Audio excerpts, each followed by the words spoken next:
Thanks for joining back. Can you guys can see my screen and hear me? Yes, Yes, Palak. Palak. Okay. So this is what a for loop was. So there is other form of for loop also.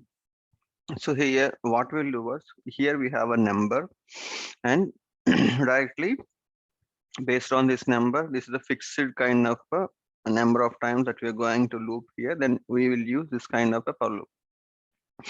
And already we having some array, the list of strings or the list of sorry, the array of strings or array of numbers. Already we having some array, and I want to like loop on that array. How we can do was in those scenarios.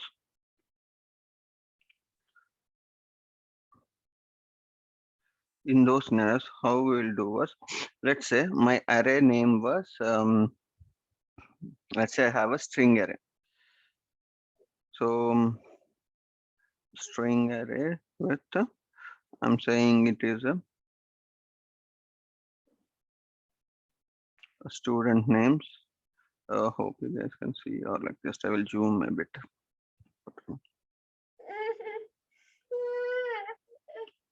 Student names, and here I will say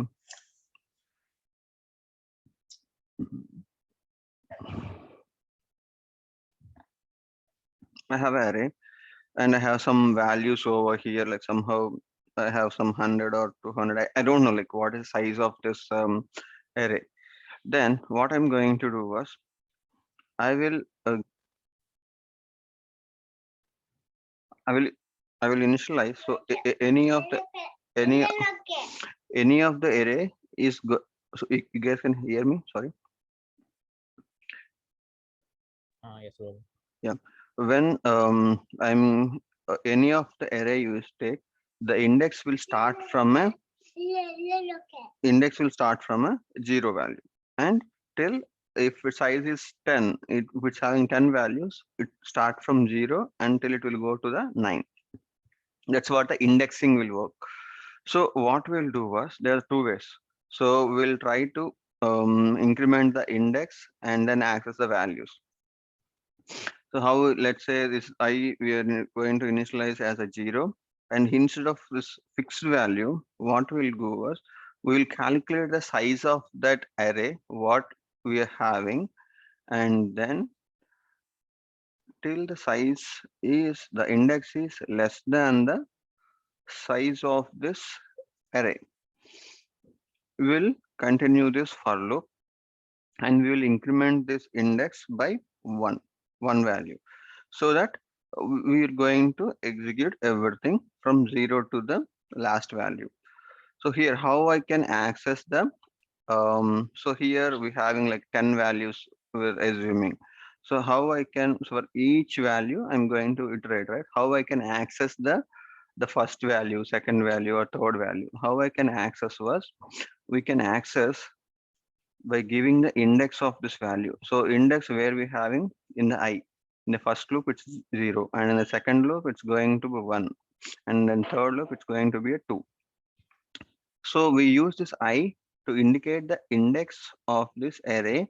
So when I have this one, this will give me the value in that position, in that index. It will be referred to that value. So for example, just I will explain in a better way. Let's say I'm trying to open some paint and I will showcase like if you have some array and how we're going to use it. So let's say we're having this in terms of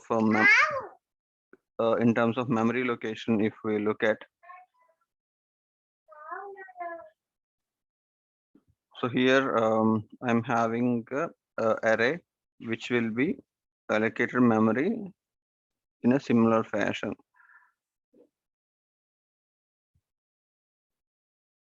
Okay, and the number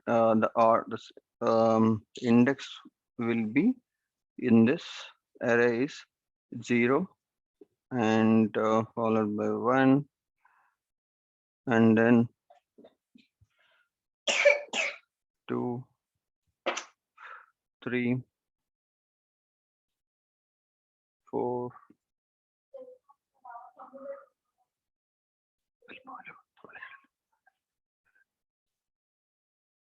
So this is how the indexing will be.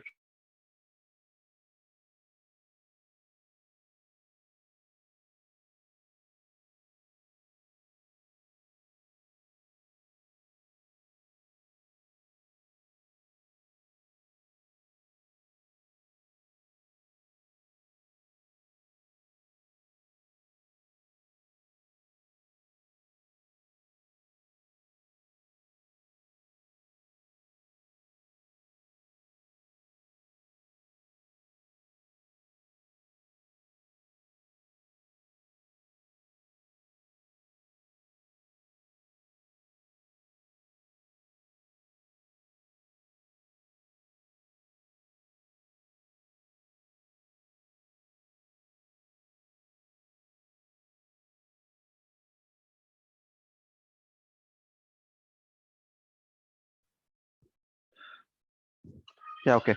I only muted, sorry. So we'll be having a indexing of this array. So if you want to access the third value, you're going to use this index and all. So you're having some values over here, like value 1.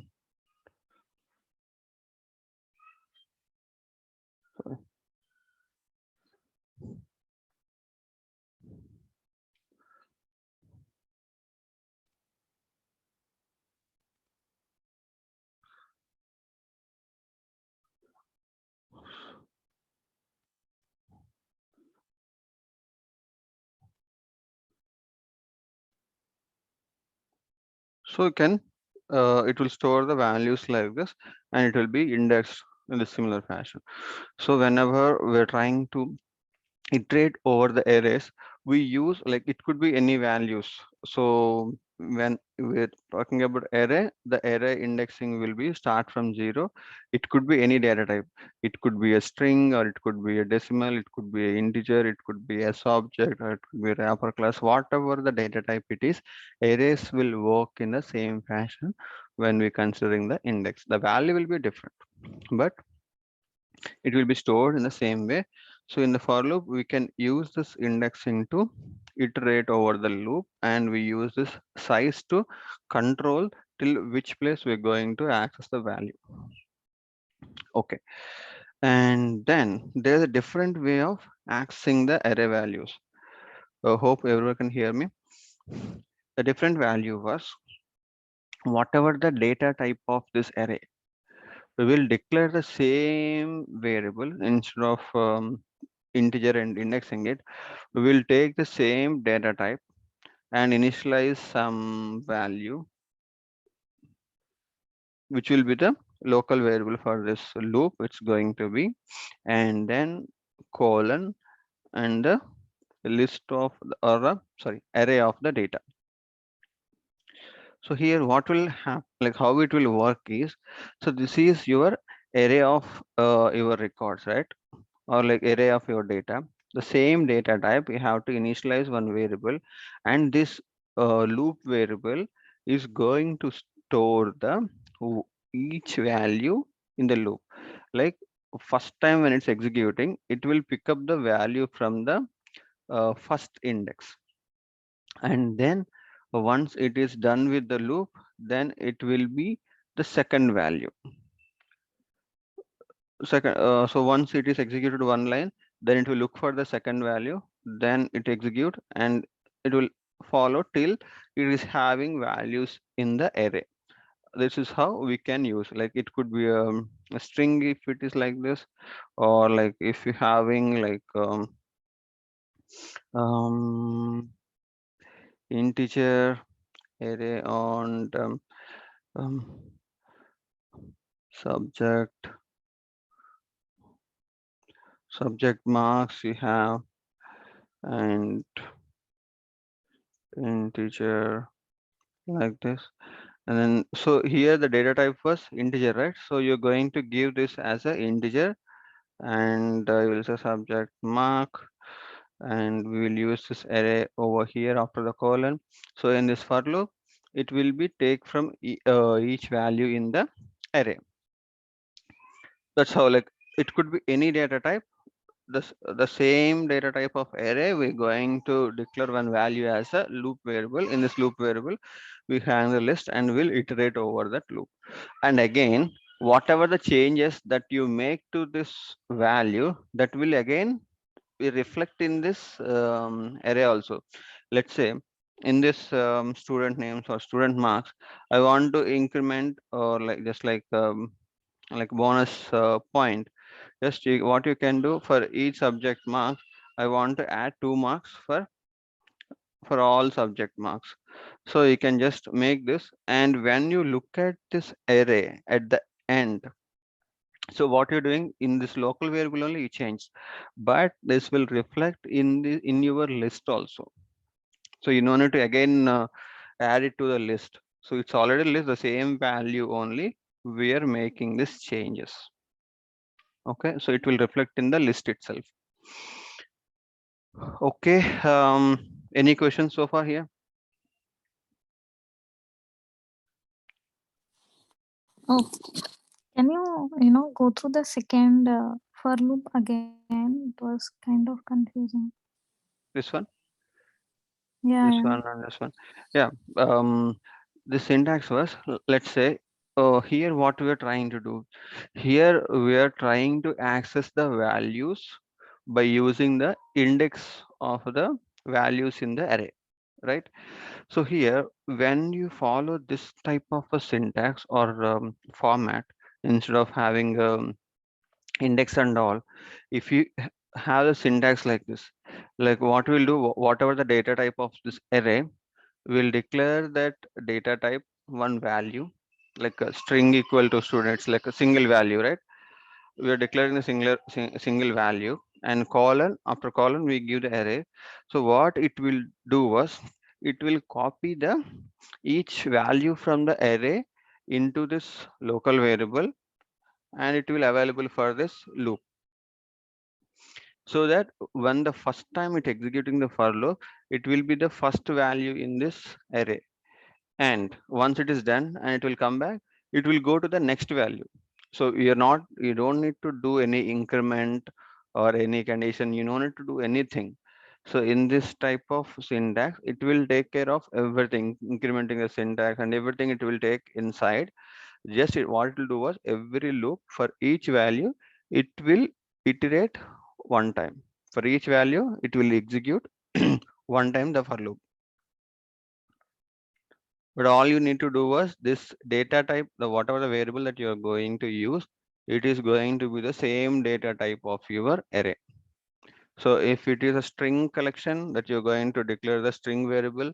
If it is an integer collection, you're going to declare the integer variable. If it is a decimal, it's going to be decimal. If it is a class variable, and then you're going to use a class variable. If it is a S object, then S object.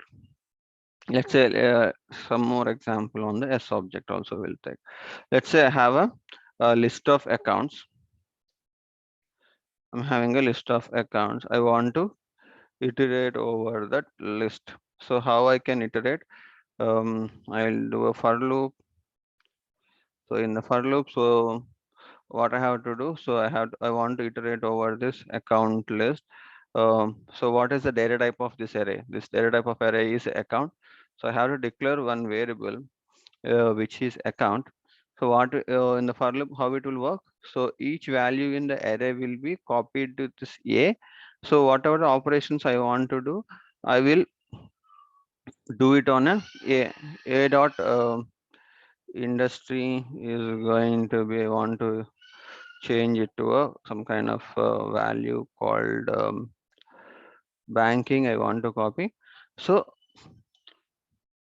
I'm going to change this industry to a banking. So you may think like it is copied to the A value. So how this is going to be? This is going to be taken internally. So so if I write a code like this, so every value in this list, that is account, that is industry, will be changed to a banking. If that makes sense, or still any confusion? Yeah, it does. And Okay. one more question. So if you scroll up in the first type of array for loop which you showed us, you added something called dot size. Is that a standard keyword? Yeah, I'm going to explain those part. So that will be explained after this live because there's a intersection over here. So here I'm going to explain the list, set, map, and the methods of the arrays. So we have this all the methods for the arrays. I'm going to explain. So this is, yeah, there's a standard method which will return you the size of the array. How to, let's say you have like 10 numbers or 5 numbers, you don't know, right? When you have a programming, you don't know like what is the size of the array. So how to know the size of array is this way. You can know the size of the array. So it's going to be a integer value, and if you having two values, the size is 2, the index will be 0 and 1.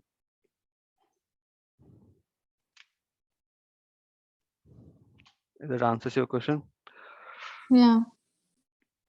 Okay.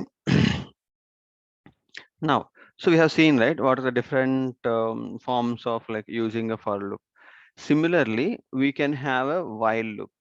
So while using a while loop, so it's kind of a same thing, but in a different format, I can say. So while loop will be, it's a simpler format. So you'll having a while keyword, and in brackets, you're going to give your expression. You're going to give your expression, and whatever your code block that will go here. So it will repeat this block till this expression returns the false. So if this expression is a true value, it will keep on executing this loop any number of times. There is no incrementer, nothing. If you want to do anything, you have to do in this loop only. In this loop only, if you want to write any logic, you can write the logic over here. Let's say how you can do was, if you want to implement similar thing like for loop, you can use an integer over here, integer I equal to 0, and you can give an expression over here. So it could be I less than 100, you can give here, and you can give the incrementer inside the for loop, so that it will be exactly same as the for loop. But this is a bit different. You having only expression that is going to decide the for loop. If you have anything that you have to decide, either put in inside the loop or outside the loop, and decide how to put your things. Okay, so only thing was here in this while, if this expression is true, then only it will execute the block. If the first time itself the expression is false, you are never going to enter into the loop. But if you having a scenario where you want to execute the loop at least once, and then check for the next time you want to check the condition, then you can use the do while. So here what we're going to do was, you having all your code block over the first using a do function, and then you check the expression. So first it will execute like how normal code execute, right, from top to bottom. Similarly, this will also execute, and at the end it will check what is the expression. If expression is false, then it will not come back, it will just go to the next line and execute. If the expression is true, again it will go to the block and it will again execute. So till the time the expression is true, it will repeat the block, similar to a for loop and a while loop. But the thing between a while and do while is, while will be executed only when the expression is true. There is a no minimal execution, like, so the minimal is 0 and maximum is till it the expression is false.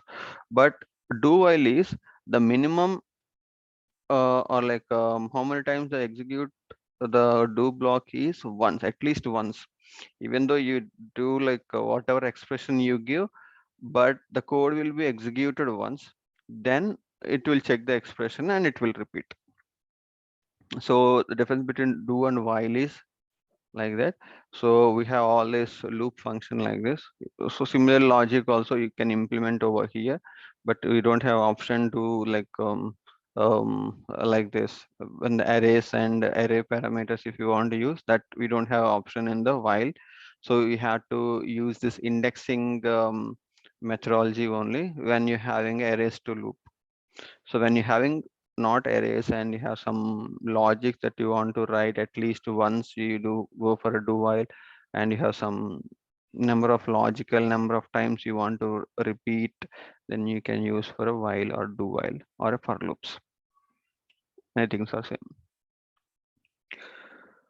Okay, any questions so far?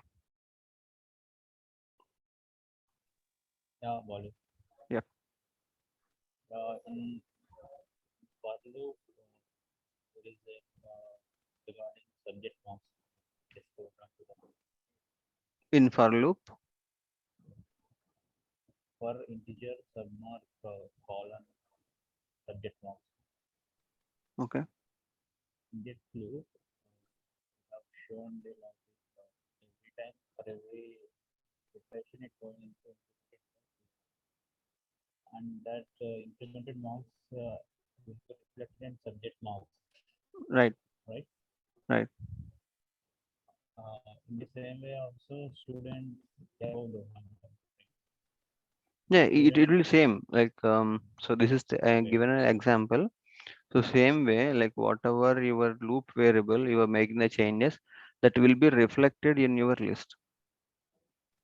Whatever the change you do same in this, data type. yeah, the same array type, there array variable what you are using, the changes what you do to this variable, the same things will be happen to this list as well. So indirectly we are making change to the array only, but we cannot perform the change directly to the array. So we are splitting this array into a single variable or like single value, and to the single value we are making the changes uh, as a net. We are saying we are trying to make changes to this array only. And my doubt is it necessary to use another variable again as already subject mark is getting included with that. So for subject marks, Okay, okay. So it is using a loop, so it will increment to another. So no, no. So how it will behave was, whenever the loop starts, it will take the value and it will get started. So let's say if in this case your subject marks are, let's say, 25, 55 and 76 for example. How it behaves here was, in this example, when you execute this code, first when you execute, the subject marks will be 25. So what it will do, 25 equal to 25 plus 2. So when you do a system dot debug on this subject marks, so how it will look like is, it will be, so 25 marks, it will add 2 marks to it, and then followed by when it executes second time. Second time means same loop, so it has three values, right? So this loop will execute three times. When executed first time, it will be 25. When it comes second time, this sub marks will have a 55 value, and you're going to add 55 equal to 55 plus 2, that is 57. And when it come to the next time, so it will come for the 76. 76 equal to 76 plus 2, that is 78. So at the end of this for loop, if you try to print the values, this is what the reflected value. okay, Okay, does it answers what your doubt? yeah, okay, So like once the loop is once it is done, the submarks will be no more referring to the first value. It will be referring to the second value when it comes to the second time. Second time means, so for each variable, it will execute once. That's how it is. Okay, and any other questions we have on this?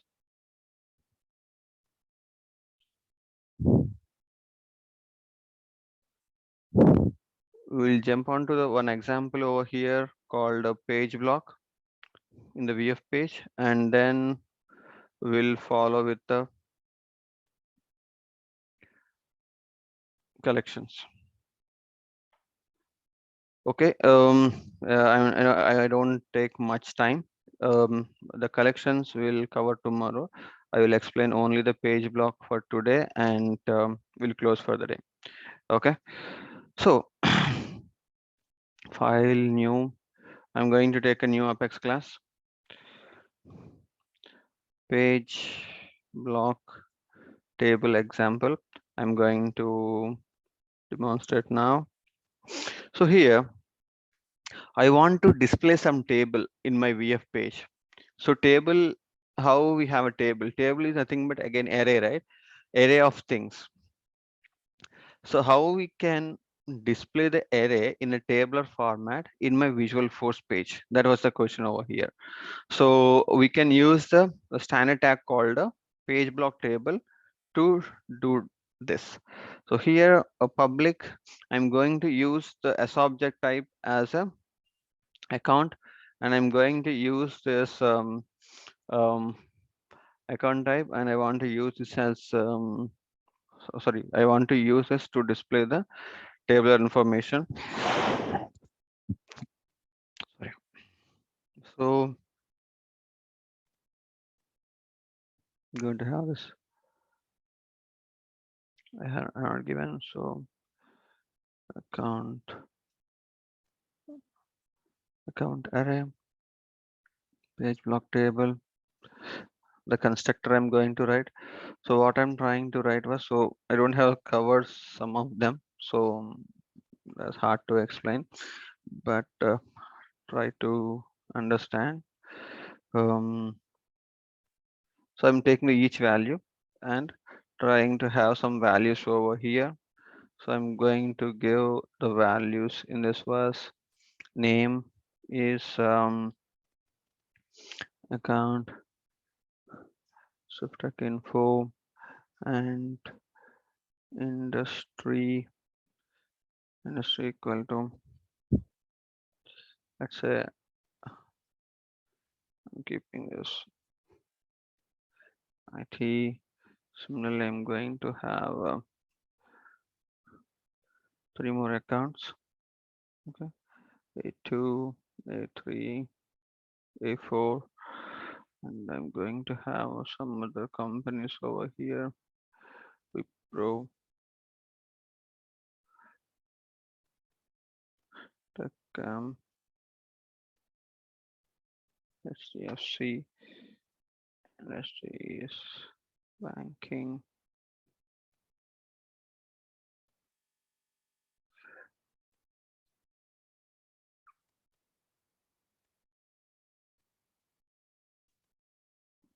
Contact.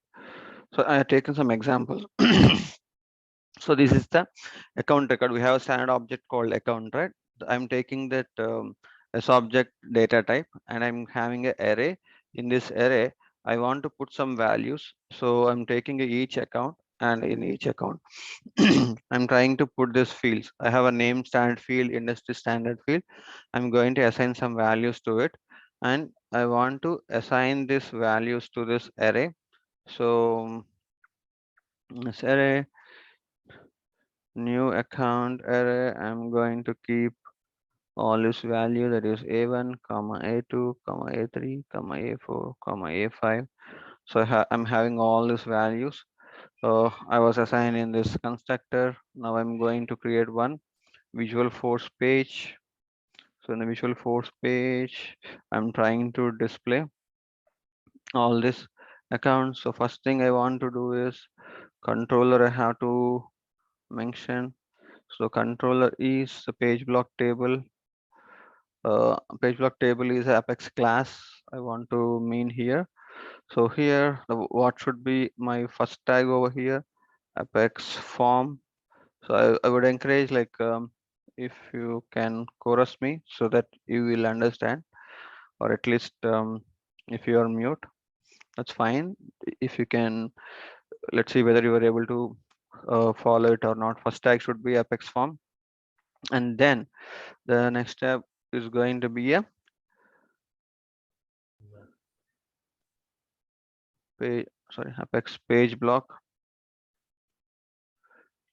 Page block is going to be my next tag, and inside the page block, that's what I'm going to explain this new tag called a page block table.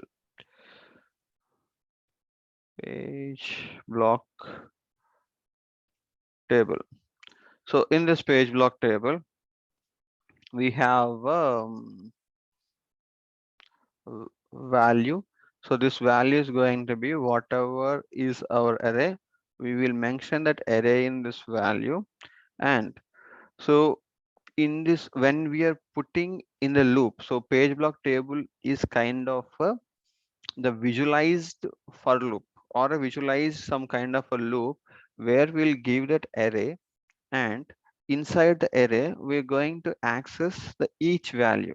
How we will access the each value is using a array. So I will use it as a ACC account, and here we have a called Apex column. Apex column. Here we'll mention the field name. I believe field name or name. Title width value. I guess value. Value we're going to use this. So here also we have to use this as an expression. So I missed that. But this variable, this is going to be a local variable. We are going to create this variable, not create a temporary variable that is going to hold the each value in this array. So account is going to be each value in this array. So this one ACC dot, like the name value, I'm going to have one, and then I'm going to have the industry. That's two. I'm going to use it over here. I'm just trying to save.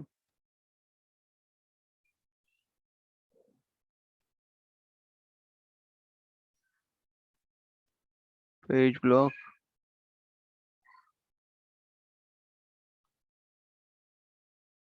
Page. Sorry. This should be a Apex page block. So Apex page, and then Apex form, and then Apex page block. Inside the Apex page block only, you can have a Apex page block table. In this page block table, we can mention the array, and we can iterate over the each record using the var attribute. So this could be not a Apex variable. This is a variable that we use temporarily inside this page block table. And whatever the fields that you're going to display over here, the field names you're going to name in the column. So I'm going to use the name and industry fields. So